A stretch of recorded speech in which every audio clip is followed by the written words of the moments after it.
পশ্চিমবঙ্গের চাকদায় রয়েছে বিশ্বের একমাত্র জগন্নাথ মূর্তি, যেটি স্বয়ং বিশ্বকর্মার হাতে তৈরি। প্রায় 500 বছর আগে পুরীর জগন্নাথ দেবকে একা কাঁধে নিয়ে হেঁটে এখানে নিয়ে আসেন 80 বছরের জগদীশ পণ্ডিত। সেই মূর্তি এখনও এখানে পূজিত হন এবং একমাত্র জগন্নাথ মন্দির যেখানে বলরাম এবং সুভদ্রা নেই।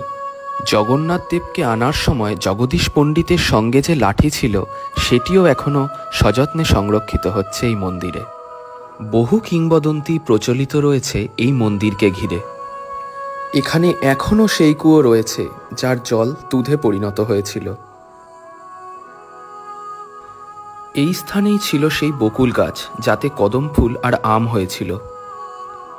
একটি আম গাছ এখনও রয়েছে যার দুই দিকে দুই ধরনের আম হয়।